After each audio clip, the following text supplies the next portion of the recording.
Hi, my name is Heather. I'm an officer for Draper City Animal Services. I've been here 15 years. Love my job. It's a great job. I love the citizens. I love doing what I do. It's a small shelter.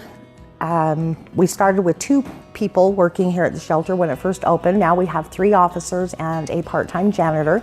Hi, my name is Officer Hurst and I am with Draper City Animal Services. I am the supervisor here and I pretty much handle all of the day-to-day activities that happen here directly at the shelter. So we come in, we double check on all the animals, we do cleaning, make sure all the animals are prepared for the day, get exercising done. We answer phone calls all day long, we'll answer online complaints that get sent in. We have a lot of residents that call the shelter directly, and so I'll dispatch different officers on different calls during the day for that as well. I'm a field officer. I don't hang around the shelter often. I go out and I do most of my calls. Dispatch will call me if there's an injured animal, a running at large animal, or if a citizen just needs some questions answered.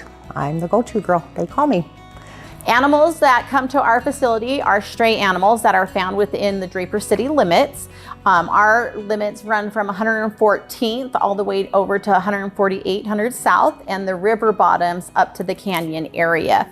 When we find a dog or a cat that has been stray, it's been abandoned, whatever it may be, we take them, we bring them to the shelter. They're safe here. They're taken care of for 5 business days. Then we are able to put them up for adoption.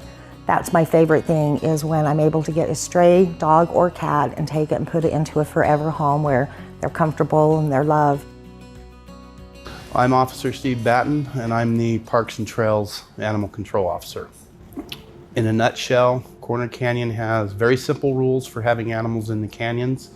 Keep them on a leash at all times, stay out of the watershed areas, and clean up after your animal. That doesn't mean bag your waste and throw it on the side of the trails. That means you pack it in, pack it out. I stress that because we do see a lot of waste along the trails and people that just don't pick up after their animals. It's not fair to the other folks that follow the rules, and most people don't like stepping in it either.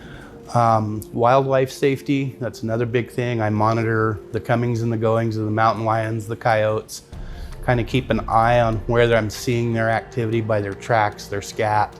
On the trails, one of the other aspects of my job that I do is I patrol the trails. While patrolling trails, one of the other things I look for too is I watch for rattlesnakes out on the trails. When I do see them, if it is safe for me to do so, I will move them off the trail.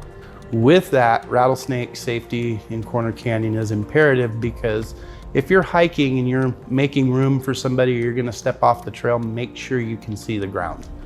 If you have walking sticks and you're near heavy vegetation, those are great hiding spots for them. Just tap it with your stick. If you start hearing a rattle, slowly back up and just keep going. Bite safety.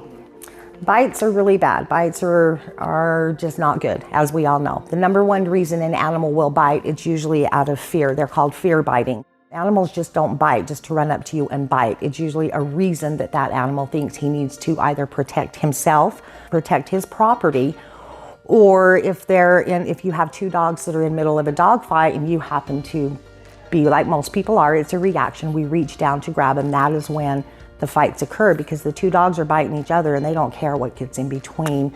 That's usually when we have, probably the number one situation we have is when a human is trying to break up a dog fight. So my name is Kate Johnson. I'm the janitor and shelter tech here part-time. I've worked here since January. So what I do is I come in on weekends and holidays and in the evenings, and just kind of whenever they need me. I come in and I clean the shelter, the lobby area, the bathrooms, vacuum, mop, and then I move on to clean the cages of the animals, the dogs, cats, or any animals that we have here. I take the animals outside. I do observe any behavioral issues that they have, any medical, and I relay that to Ashley. So the volunteers right now, there's not a huge need for the volunteers in the shelter, but we do have a lot of stuff that you can take home and do. So we have our Kuranda beds, the ones that the dogs have, they're just old and need to be, fixed. We don't have people that come in and walk the dogs or handle the cats they have to go through a different sort of training so that they are, because of liability issues. But there's other ways they can help us make, the dog treats, peanut butter, and they freeze them, and so we always are using those. I mean, we could always use volunteers here. As long as someone's here with them, we'd be more than happy to use them. So, and then I take any donations that come in. We're always looking for canned cat food, kitten food. I love working with the people. I love being able to go out there and talk to everybody, educate folks. A lot of times we try to educate first, explain why the rules are in place. In certain areas, we have no discretion.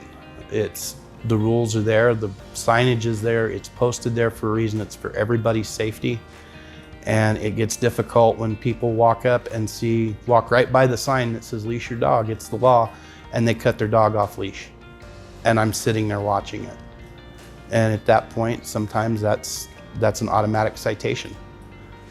We don't like writing citations. We'd rather educate, but at some point, the education isn't taken to heart and we have to go to the citation. I thank the people that have taken the minute to listen and understand that it's not just a stupid rule, that it protects them and it protects everybody around them as well. Yeah, I really enjoy what I do. A lot of people don't think about the behind the scenes, but while those animals are here, we still have to make sure that they're fed water, that they have a clean shelter, clean bedding or area to sleep in. So that's what I do. It's not glorious, but I really enjoy it.